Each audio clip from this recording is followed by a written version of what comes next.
There are a number of people, perhaps even here in this sanctuary, that I want to address.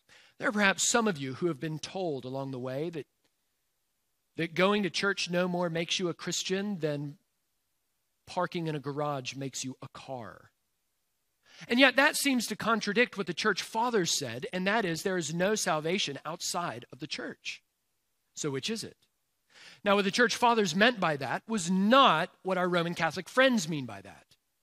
That you go to church and the church dispenses God's grace like spigots through the 7 sacraments, and if you partake of those sacraments and receive his grace, then you can become more and more like Jesus, that you can shave off a few years in purgatory and one day stand justified before him. That is not what the Bible teaches. That is a false gospel, and that is not at all what the church fathers meant. What they meant is what the author of Hebrews meant. You don't go to church in order to be saved, but you do go to church in order to be assured that you are in fact saved. In other words, there is no category in the Bible for an unchurched Christian. There's no category for it. Theoretically, can it happen? Can you have somebody outside of the church who has trusted in Christ, who will stand before him? Perhaps. But the New Testament doesn't have a category for that. And that is because Christ cannot be severed from his body. To say that you love Jesus, but you don't really like or want his church, is to decapitate the head from his body, and the two cannot be severed. To love Jesus is to love his church. And we're going to see that in the word this morning. But I also want to address some of you who perhaps coming here this morning took all of God's grace because you have genuinely and deeply been wounded by the church.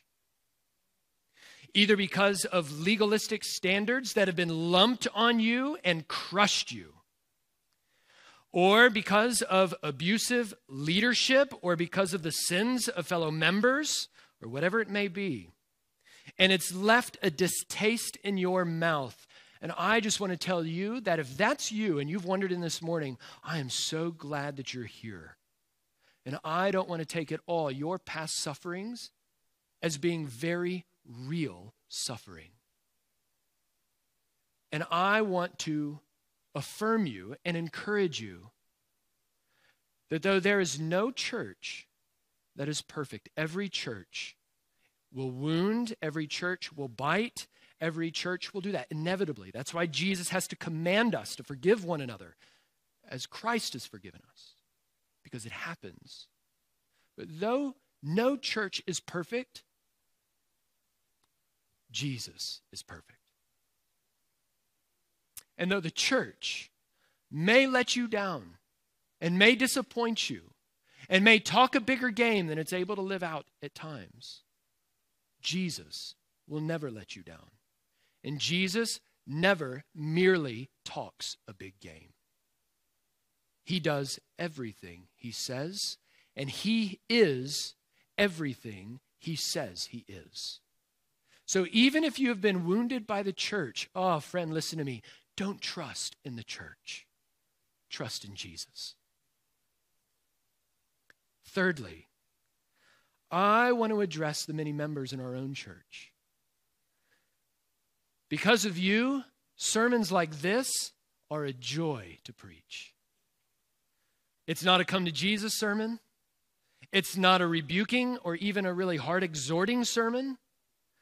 Because by and large, the members of this church, you guys are so faithful to gather together, and that is evidence of God's grace.